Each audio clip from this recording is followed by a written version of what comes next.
Hey guys, welcome back to the channel. Ithaqua's Bane, bringing you all manner of amazing games. And in this video, we're going to be taking a look at a new role-playing game released by criticalkit and Tim Roberts, Be Like a Cat. Now, previously on the channel, I have covered a game again from criticalkit and Tim Roberts called Be Like a Crow. I will put a link at the top there in case you're interested. But we had a look at the game and we had a short, I think 3-video playthrough of the game. Had a lot of fun. To be honest with you, I was a little bit, wasn't sure about how a role-playing game in particular, where you're playing an animal could actually work. But it did. However, saying that, with Be Like a Crow and now Be Like a Cat, it really does depend on your ability to role-play the situation, to take the prompts that the game gives you to then create a story around those, and for you to use the mechanics of the game to interact with that story and, have fun. Now, Be Like a Cat was recent, I don't know whether it was recently, but a little while back it was on Kickstarter. Again, because of shipping and I have a very limited budget, I had to go for the digital version. But yeah, it's a very nice game. But is it a reskin of Be Like a Crow? Is it exactly the same game? Instead of playing a crow, you're playing a cat? Well, no. There are some similarities. As you play the game, you will feel like it is made by the same person, by the same company.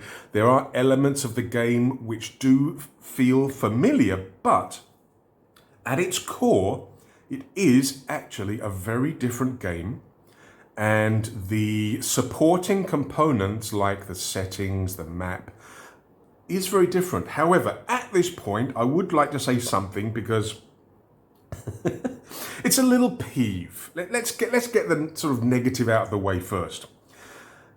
In Be Like a Crow, the game mechanics was based on a deck of cards. You had a deck of cards and you would draw cards for things such as skill checks and for combat, for generating encounters and locations and things.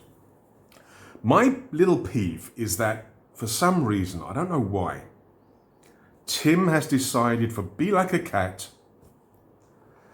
to ditch the playing cards and use the dreaded dice, D6 specifically, where me personally, cursed by the dice gods, I have the most problems with D6s. So that's my little peeve. I really liked the way that Be Like a Crow used the deck of cards to do pretty much everything. And I don't know, I'm just kind of feeling that the move away from that to dice, I don't know, maybe this is just a personal thing, but I'm feeling that the game could have been better by using cards. But again, that's my personal opinion. For all you guys who don't have such a bad luck with dice, maybe you'll feel differently. But I'm just feeling that the way that the mechanics were in Be Like a Crow, the way that you generated the skill targets or the combat targets with the cards, I don't know. I just felt it. I just felt that it flowed better. But anyway, enough of my pet peeves. Let's see what the game is like. Well, this here is your character sheet. Very, very simple. You have your name, the scenario that you're going to be playing. The game does come with a number of different scenarios. It comes with 5 different scenarios, which are like your settings where you play your cat. And as well as the general rules, each of those settings has their own setting-specific rules and things that you need to do. For example, you've got star pause. Yeah, that's the science fiction setting where you're on a space station where things are going wrong. For that setting, it has its own set of specific rules. Let's have a quick look. 51. I will give you a quick overview of these in a little while, but In Star Wars, you're basically trying to repair the space station before it goes nuclear. Yeah, so you've got to find tools around the space station in order to kind of repair enough and get that escape pod fixed so you can get out. Yeah. So it has sort of specific rules: zero gravity, oxygen, spacewalking, and what you'll find is that every scenario, or sorry, every setting, including the basic one, which is your basic sort of modern day urban setting, they do have their own sort of specific rules, as well as the shared common rules. Now, the 5 settings, or the 5 sort of scenarios that you can play, they are very, very different in how they work. I've played through 3 of them, and it did feel as if it was the same game, but I got different satisfaction from playing it. I had different challenges, I had different objectives. I've got to be honest, I'm hoping that they release more. I can't remember if the Kickstarter met all of its goals, or maybe, I can't remember, I'll have to check. But with Be Like a Crow, Tim did release a couple of extra kind of settings. There was the Crow Thulu, there was was it Fistful of Feathers? I'm hoping that they do the same with the cat game. They release, some more settings. Because like with the Crow game, the number of locations, the number of encounters, the sort of things that can happen is limited. After a certain number of playthroughs, you're going to be seeing the same things again and again. I did have a comment recently on my Crow videos where somebody suggested, just use another source for your encounters, maybe using one of these random table generators from another game or from another publisher. I think he also maybe mentioned like a tarot deck and using the images and the tarot card specifically in terms of generating an encounter. And it's definitely worth the price in terms of what you get back, in terms of the amount of game that you get back. It's perfectly good. But if you're looking at playing this again and again, you may run into some problems seeing the same things again and again. Now, the character sheet does have information for bonuses and weaknesses that you may develop, both in terms of your character creation, but also as you play the game, you can pick up items that will give you certain bonuses. So you do have spaces to put those. I think, I've got to be honest, I think these should be larger. As I did my sort of practice games, as I was learning the game, I did find that I was running out of space in these boxes. So maybe the boxes could be a little bit bigger. The area underneath, this is where you're going to be noting down your different skills or your different abilities. And each of these will be a value between 1 and 6. And that designates how many dice you're going to roll to do certain abilities and skills. So if, for example, you're in combat and you want to attack an enemy, maybe another cat or maybe a rat, maybe a hawk that's attacking you, maybe you want to use your claw attack, the number here that designates your skill or your ability would be the number of dice that you're rolling. This area, I've got to be honest, this area could be a little bit smaller to make space for the bonuses and weaknesses to be just a little bit bigger. At the bottom, you have 9 lives. Of course, you're a cat, you're playing a cat. And then here is your current life. When your life runs out, you lose one of your 9 lives. So management of your health, finding places where you can gain health. There are places like vets. Sometimes your home location will also allow you to heal. There are some other locations apart from the vet where you can get healing if you succeed in a cute check, things like that. But yeah, the character sheet is very simple. I'm just thinking maybe this skill area could be a bit smaller and this area could be a bit bigger. On the back, you do have a space for notes. What I found was that I wasn't using this for character notes. I was actually using this for map notes. As you move on the map, you're going to uncover locations, encounters, other things about the location or the encounter that you want to make notes about. This is kind of where I was doing that. Not necessarily embellishing or recording information regarding your cat itself. I mean, that's just how I was using it.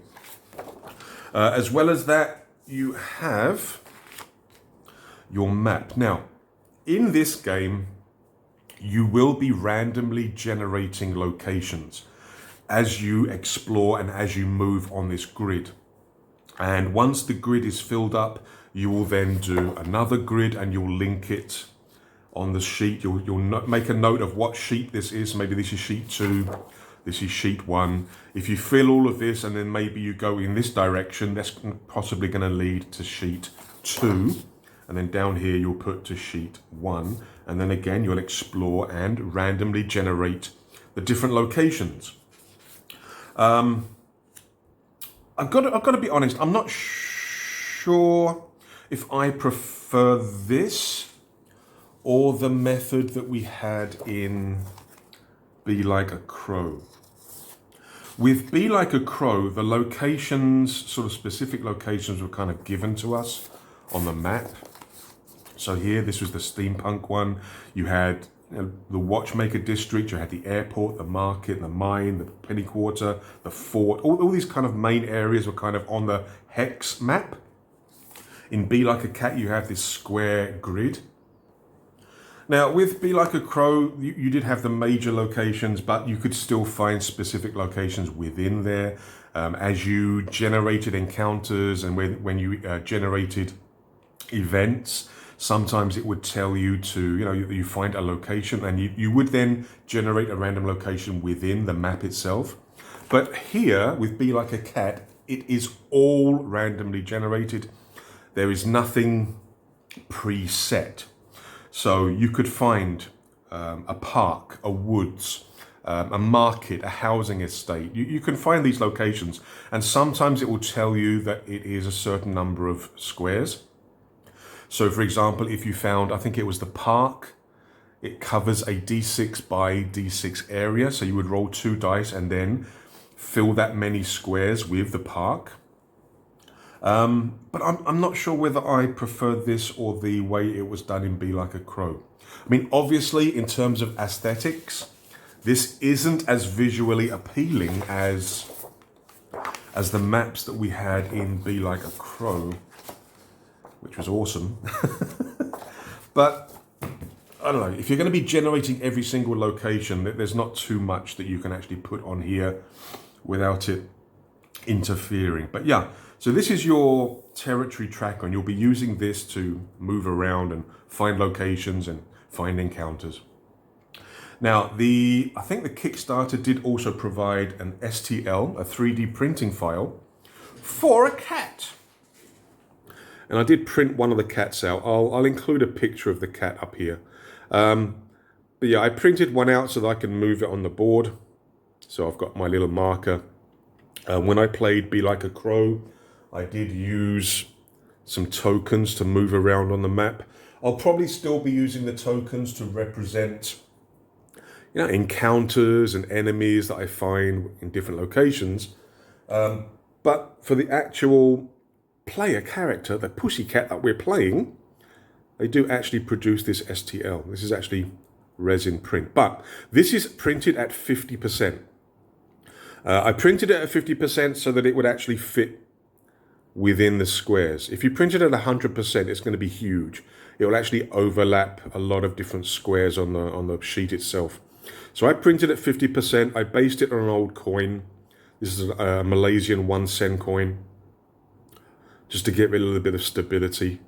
If you don't base it, you may find that the cat keeps falling over. But yeah, this is going to be my little meow, my little Moggy MAFIA as we move around the board. The game also comes with it's called a cheat sheet. I don't know whether I'd call it a cheat sheet. It's a flow chart, basically taking you through the steps of every turn in terms of what the options are and what you can and can't do and what you want to do. And it basically takes you through the different steps of the turn. Personally, I also made myself a cheat sheet, a proper cheat sheet, with some of the main elements of the game, so I have a quick reference there. But yeah, let's have a quick look through. Let's move that out of the way because I might need to reference that. All right, so we start off with the contents page. The total number of pages is 68, 69. So it's about 70 page if you include the covers, the front cover and the back cover. We start off with a little story. Yeah, it's okay. Not too bad. I should point out at this moment that I'm more of a dog person than a cat person. Unfortunately, my wife is more of a cat person, so guess what? We have cats. But yeah, chapter 1 is basically an overview of what's going to come. Very quick introduction to what you need, the objectives, the rules, but no real detail. The details then follow. So chapter 2 is about creating your cat. Much simpler process than with Be Like a Crow. There's not as many parts of development where you're going to have more things to add to your character. In Be Like a Crow, your crow species, whether you're playing a raven, a magpie, jackdaw, gave you certain skills and certain development in terms of creating your crow. And then when you went to your setting, it gave you a different set of things to add to your character or things to change your character. In Be Like a Cat, it's all very simple. It's all done generally at the beginning. So you have 3 different backgrounds. You're either a feral cat, a stray cat, or a domestic cat. Each of these, of course, are going to be better at certain things and worse at certain things. And then developing. Yeah, so you're going to have a number of different skills. Each of them starts off with a value of 1. Yeah, and skills can be between 1 to 6. But you will have a way to increase your skills for your starting character. And you have 2 options. Either you can increase or attempt to increase 2 per category. There are 4 categories: survival, social, travel, and combat. So the first method is you pick 2 from each category, and then you roll on the development table to see if they are increased and by how much. You roll a d6. On a 1, you don't add anything. Tough luck. This happened to me a lot. Of course it did. On a 2 to 3, you add +1 to the score. So for example, if you chose prowl and hunt, you would roll, and if you rolled a 2 or a 3, you would add a +1 to their value, so they would become a 2. You then roll for the next one. Maybe here you get a 4 or 5, you add 2 to the value, so this becomes 3. A 6 allows you to add 3 to the value. So if you roll a 6, that particular skill or ability would start off at 4. The second way of doing it is basically for each of your skills, you roll a d6. On a 4 or higher, you can then check to see if it increases. Now, of course, I chose the first method because I'm kind of guaranteed. Well, I know I'm still not guaranteed, am I? The ones are still screwing me here. But I have the possibility of more stats increasing because, with my dice luck, I'm rolling for each of these stats on a 4+. I'm going to be rolling 1s and 2s for everything. And I'm going to be starting off with a character that has a 1 and everything, That's just me.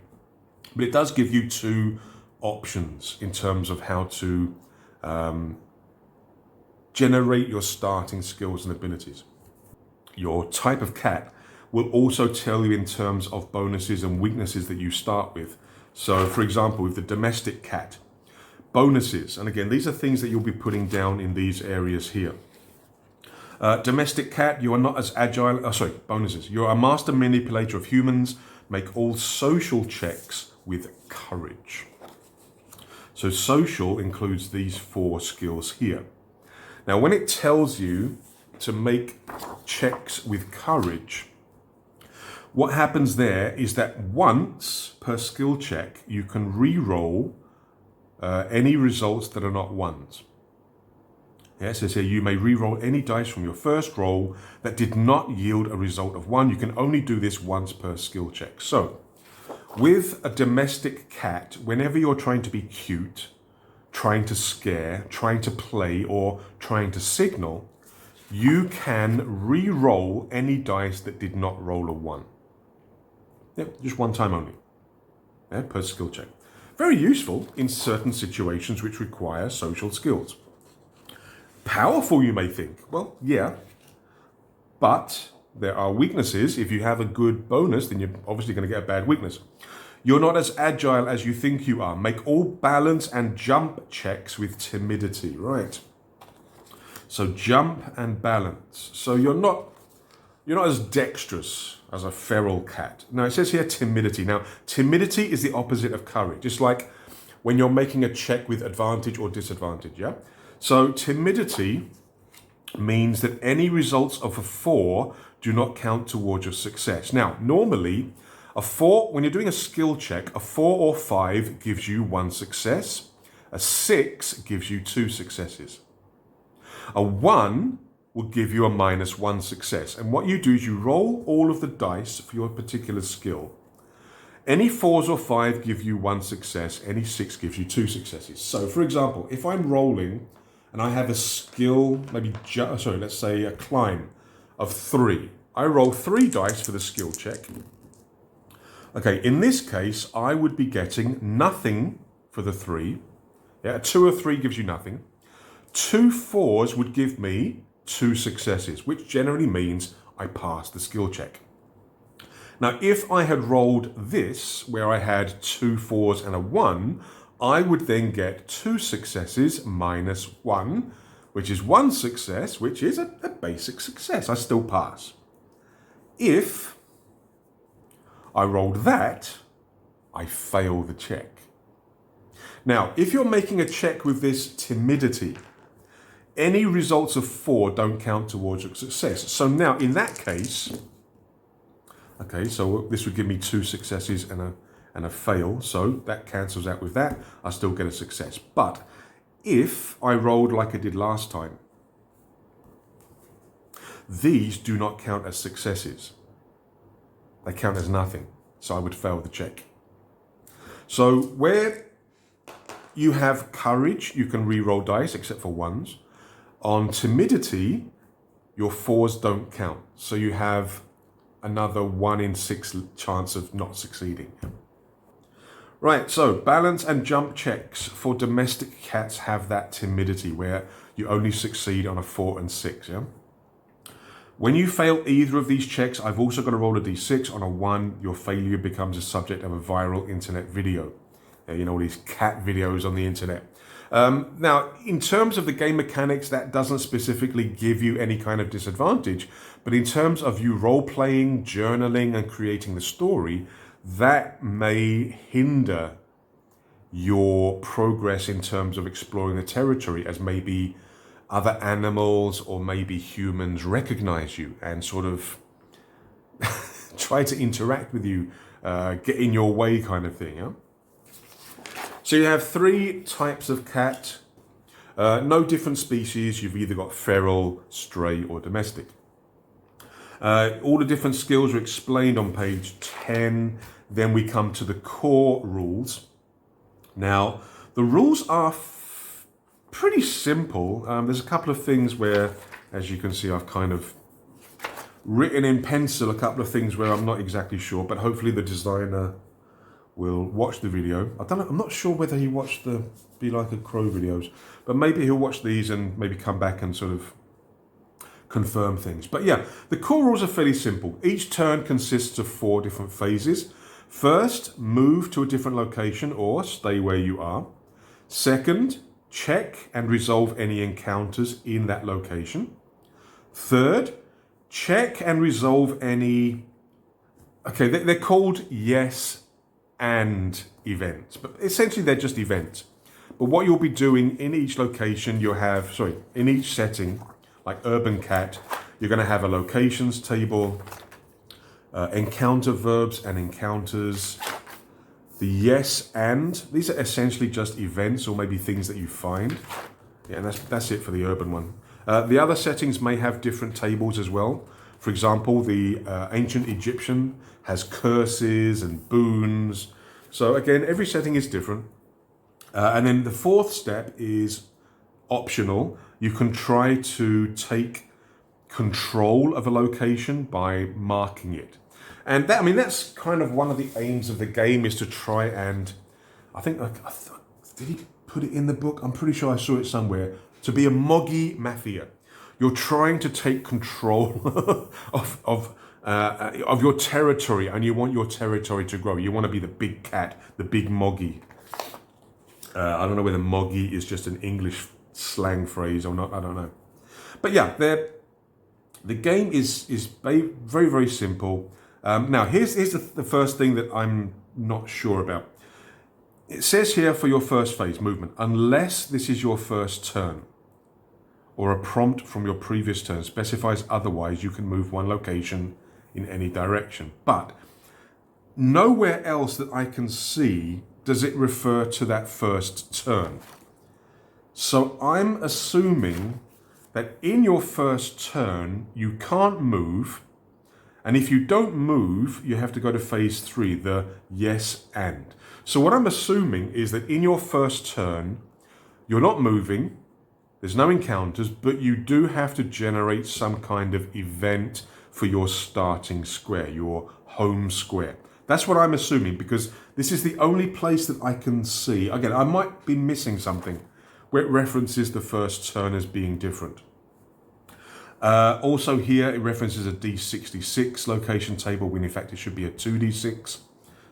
Minor, just something that maybe the designer can confirm. But yeah, you're going to basically move one square in this phase, and then when you move into a new square, you will go to your setting or your scenario, and you will then generate your location using a 2D6, even on the different location tables. It's always 2D6. So the number of locations is limited, but like I mentioned earlier, they can take up more than one square. Like for example, like here, this is on star pause. If you roll a 6 for the location, you get a D6 plus 2 corridor with a narrow gantry. So you roll a D6. Let's say, for example, we roll a 4.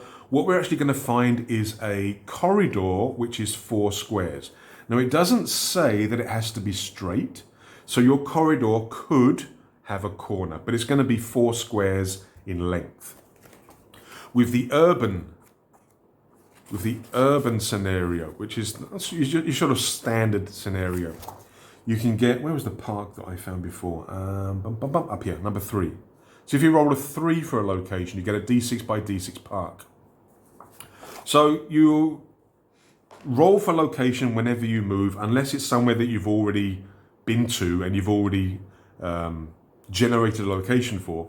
And it shows you here the way that you can actually create those larger areas. You can't do like this. It has to be a flat, like a side connector. Phase 2, you will generate an encounter in that location unless something specifically says otherwise. You have to generate an encounter to see what it is. A lot of the time, it's going to be some kind of creature or some kind of human.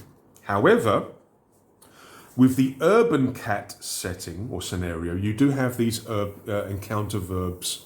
And you roll this one first because sometimes it will say no encounter. And I like this. I think that this encounter verbs table, I've got to be honest, I think this needs to be adapted into more. The other settings don't have that encounter verbs. It basically just gives you the encounters with, specific reactions, like here, a seagull, roll to see if it attacks you or not. I think that adapting this encounter verbs with those other settings, and also with Be Like a Crow, something like this would be very good to add to the PDF of the Be Like a Crow, because it helps you to generate a story in terms of your interaction with these encounters, because they're not always going to attack you. Sometimes if you do the events, sometimes it will tell you a cat attacks you. Fine. But with these general encounters, I think that these encounter verbs can really help you to generate a story so that you can understand, what these creatures are doing, because they're not purely two-dimensional. They are creatures. They do have emotions, feelings. So you may come across a fox. Red first. 4-1. 4-1. Stealthy. So we found a stealthy fox. Well, maybe we don't find it. Maybe it's creeping up on us. Maybe we haven't encountered it yet. But the use of these encounter verbs really does add to the game. And like I say, I'm kind of wishing that this was in Be Like a Crow. Also, in terms of these other scenarios, it kind of includes some of it within sort of the encounter descriptions, but this would give us a lot more variety, a lot more potential for storytelling. Then you have that yes and. Again, these are other tables where you will generate sort of events within the location. Some of them are good, some of them are bad. Fraps are always pretty bad. And then the final phase, again, once you have cleared that square of any potential enemies, you do have the option of trying to mark it, in which case you would make the check to see whether you can actually mark the territory well enough to sort of scare away anybody else.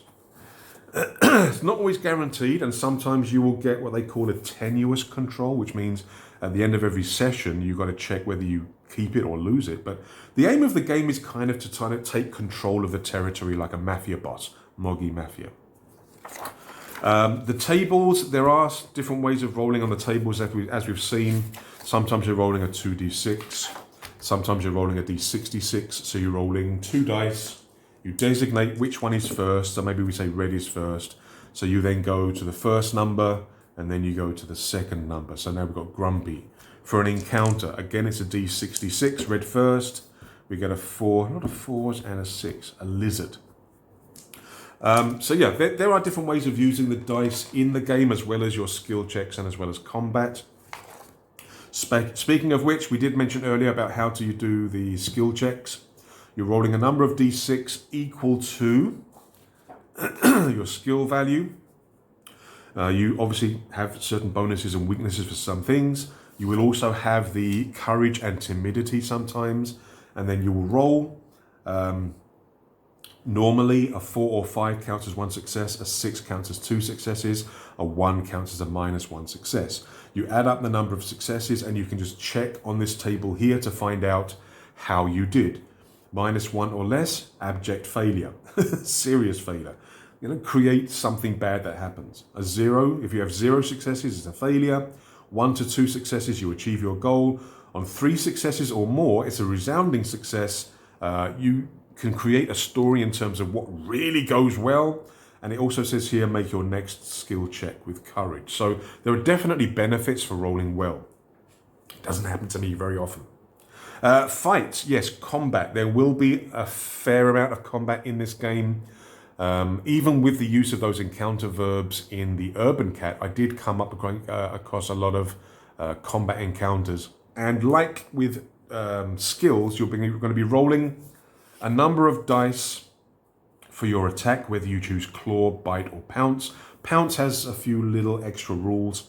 And then when you defend, you're going to be using evade. Now, the way that combat works, again, is very, very simple. First of all, a character initiates an attack maneuver. Unless it says otherwise, you attack first. So you will select one of your combat skills. You will roll the dice. For bite and claw, if you roll a 4+, you create an injury on the enemy. Now, the enemy will then have a chance to make a defensive maneuver, which is evade. But on an evade, only 6s count. And 1 injury is subtracted for every 6. So you roll your attack, they roll their defense or evade, and then you total up the number of injuries, and then that will be reduced from either your health or from the enemy's health. Any injury points are deducted if combat remains unresolved. Attack and evade rolls are reversed, and another turn begins. If your enemy ever gets reduced to 1 life, they surrender. Now, Pounce has slightly different rules because it reflects a different kind of attack. Bite and claw is kind of like your standard attack. A pounce is like where you try to jump on top of the creature. It has to be similar or smaller size. And what you're trying to do is you're trying to pin it. You're not necessarily trying to cause damage, but you're trying to pin it and make it surrender. And it's a what do they call it? Competitive role. I forget the word. Both of you are going to be making rolls, and whoever makes the most successful rolls wins. Obviously, it's going to be your pounce against their evade, and both roll dice. The most fours wins. On a draw, it fails. Now, once the target is pinned down, you've got to continue making these checks. And if you keep the target pinned down for more than 2 further rounds, so in other words, 3 rounds, the target submits, walks away, and gives up the territory and everything else. So, looking at this, I found pounce to be less effective than bite and claw in most situations. But yeah, that's how combat works. Now, the enemies or the creatures that you find, not necessarily enemies, but they will have this very simple stat block, which consists of 3 numbers. If we look here, the lizard that we rolled up just now has 1, 6, 2. The first number is their attack, the second number is their evade, the third number is the number of injury points. So the lizard is not very good at attacking, he's only rolling 1 dice, but he is very good at evading, he's rolling 6 dice. But he only has 2 lives, so essentially you've only got to roll sort of 1 damage on this thing and he will surrender. But yeah, very, very simple rules for that. Social interaction, again, you're going to be utilizing your skills, but you can also include, it's an oracle essentially. Oracles are used in a lot of role-playing games, solo role-playing games, to make decisions that maybe the games master would normally make decisions on. So you do have an oracle here to help you in terms of helping the story flow and to make decisions regarding certain things. Health, yeah, your health, your starting creation will tell you how much health you have, but you're only going to have 9 lives. You can regenerate health, but you cannot regenerate lives. Once all 9 lives are gone, you're dead. And like I say, there are ways to heal. Frab. Okay, so there is a random a random event. I don't know if it's an event, but there is a situation that can sometimes occur. If your cat is of young adult and mature adult, which is the first 2 stages of life. Your kitten is your cat creation. When you finish your cat creation, you become a young adult. You don't actually play as a kitten in this game. In Be Like a Crow, you did play as the young one, but in this one you don't. So young adult, mature adult, and senior. Now, the first 2 life cycles, there is a chance you're going to have this thing called frap. Now, fraps can sometimes happen when you do stage 3 of the turn, when it's yes and these events, it will say trigger a frap. But it can also happen if at any time during your skill checks you roll 2 or more 6s. And this is frenetic random activity period. Zoomies, midnight crazes, when your cat just has that sudden burst of energy. So when that happens, including combat, if you roll 2 or more 6s, you must immediately move 2 locations in any direction away from your current location. The frap ends in the second location you reach, and your next turn commences from there. Now, it says here, don't forget to describe the frap in your journal. Yeah, I mean, add it to the story. What caused this sudden burst of energy? Did you find a toy? Did you find a piece of string? Did you see a squirrel? What generates that? But it can cause problems because not every location that you find is good for you. But yeah, and that's essentially how the game works. Now, with Be Like a Cat, you also have the option of playing 2-player. With Be Like a Crow, it was a solo game. I suppose you could play 2-player, but you would back when we played Be Like a Crow, if you wanted to play 2-player, you kind of had to make up the rules yourself. But with Be Like a Cat, there are rules for playing 2-player. You can play collaborative, in other words, you're working together. You can play competitive, so you're working against each other to become, the Moggy MAFIA, to take over territory, and you can attack the other cats, the other players. And the third option is to have one person play as a game master. Now, I actually have at the time of recording, I've actually got a session planned for tomorrow. I'm going to be running a game for my daughter. I will be the game master, my daughter will be playing the cat. So we'll see how that goes. But yeah, that is the game. You have the cheat sheet here, and then you have the different scenarios. You have the urban cat, sort of modern urban land, Brave Mew world, which is a cyberpunk setting where you're exploring a virtual world, and you can get augmentations. You have to find cheat codes, frag ports, a lot of... Again, it's very, very different. One thing I really like about these games, Be Like a Crow and also the Be Like a Cat, is that the settings, the scenarios are very different to each other, and they bring a different game. I think a little bit more so in terms of Be Like a Cat. So here you've got Ancient Egypt, where you're kind of exploring, I can't remember if it was a pyramid or a temple. I think it was a temple, where you're exploring this temple and you're trying to find these scrolls to help the god defeat the, was it to defeat, we've got to defeat Apep. Yeah, but yeah, that's Ancient Egypt. We have sci-fi on the space station. We've got to try and escape and repair. Perfect Storm, which is swashbuckling. You're a pirate captain's cat, and you've got to basically try and help the pirate to find treasure. But yeah, there's some good variety there. At the back, you'll also get the